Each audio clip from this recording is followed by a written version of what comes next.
welcome to Engage Chesterfield. Today we're welcoming Jennifer Lenz, principal of Jacobs Road Elementary School, and Jennifer Timmons, Title One coordinator from Chesterfield County Public Schools, to explain a little bit about what the office does and how Title One funds support families in schools.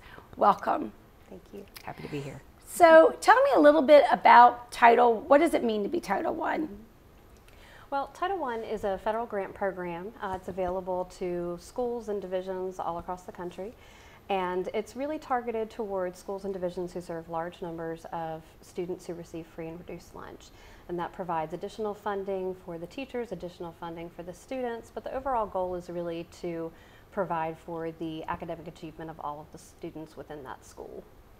And what I love about it as a principal of a Title I school is that the money allows for professional development for our teachers so that we're on the cutting edge of best practice and instructional practices and engagement for our students.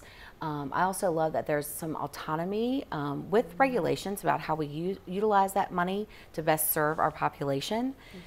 So an example would be if I have a Title I reading teacher who can serve students who have reading instructional needs, but I notice that we have a lot of students who are struggling with math as well. I can also utilize that funding for Title I math support. So there's just it just opens the door for a principal being able to seek support for all of their students as they see fit.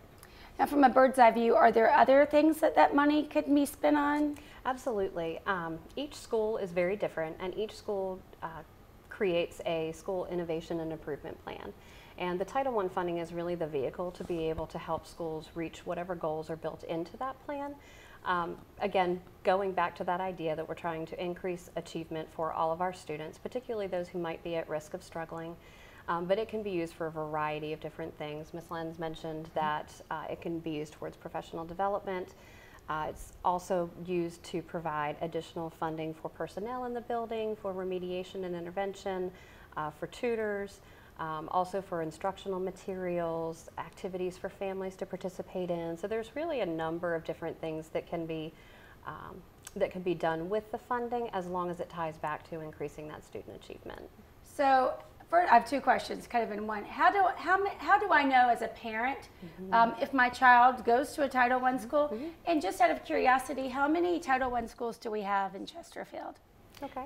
So I'll answer the part about how do you know as a parent.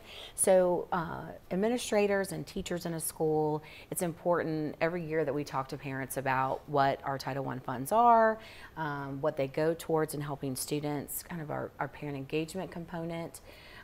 So every back to school night, we talk about, this is what we do with Title I monies. This is how our children at our school are supported in a variety of ways. And that's something we can put out face to face. It's also something we can talk about through our handbook, through parent meetings, through parent engagement sessions that we might offer. It's just, I think it just becomes a way of living, and we talk about it with our parents often.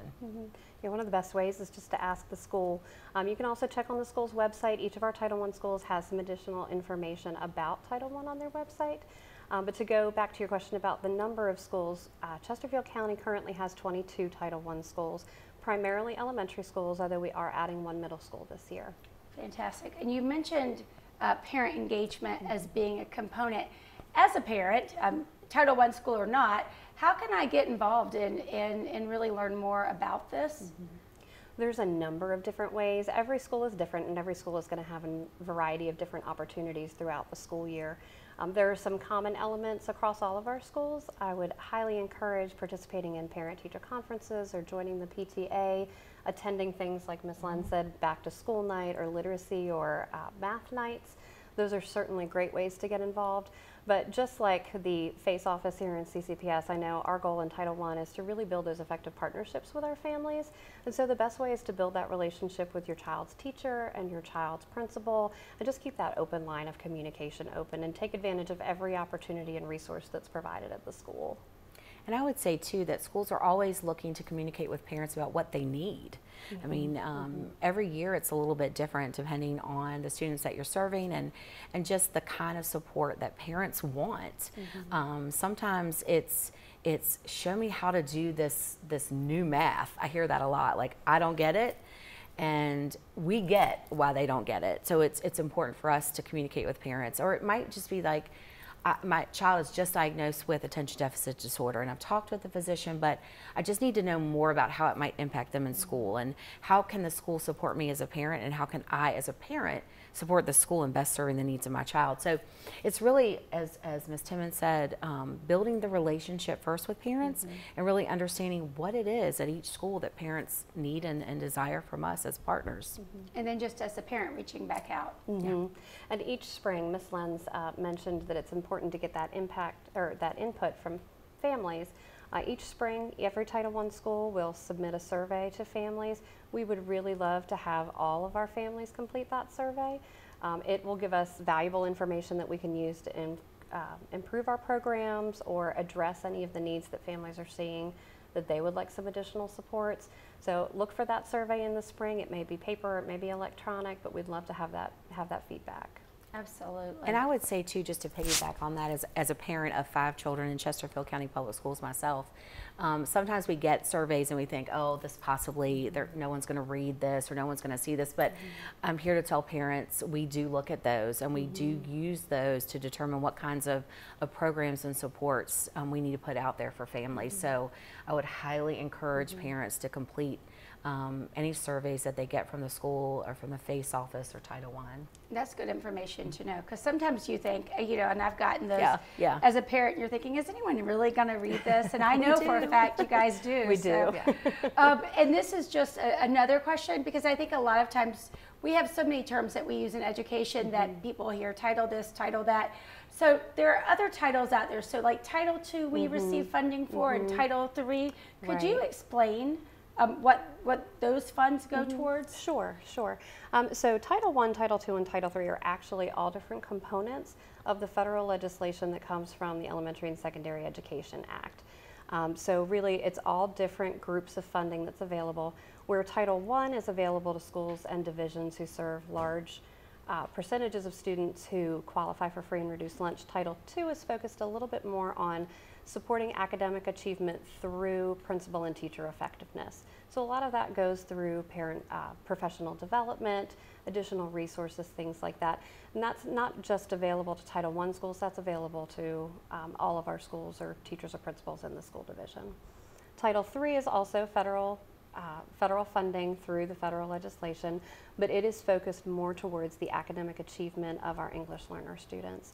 So looking to build their English language proficiency and provide supplemental resources and experiences for not just the English learner students, but also their families as well. That's also an area where we rely on a lot of family engagement. Thanks. That clears it up a little bit, because there are so many terms that sometimes they even slip past me. Right. So is there anything else that you would like to share about Title I schools and the funding and really what it can mean for a community? Well, I would just say, we're really proud of all of our Title I schools. We have quite a few here in the school division. And we really, I know we've talked a lot about family engagement, but we'd really encourage all of our families to reach out and build those and help us build those partnerships with them, and let us know what it is that we can do to support them, as well as what they can do to help support their children, because we're really all partnering together for their success. And I would just say that I think we all know that a child's teacher is the effectiveness of that teacher is the most important thing when it comes to learning. And when as a Title I school we receive additional funds, it oftentimes goes towards things like professional development, which I find that my teachers at my school are very, very up to the minute with strategies that are effective, that are engaging for students. It's really such a benefit to schools to have those resources available that can be used for all students at the school and in the community. So I just think that's just an amazing perk of being a Title I school. I often say our teachers are the best trained teachers out there, are teachers who teach in Title I schools. It's great instruction for certain. Absolutely. Well, thank you both so much for everything you do to support our division and schools and students and families. And thanks for sharing some of your expertise today and your time. And thank you for joining us on Engage Chesterfield. you.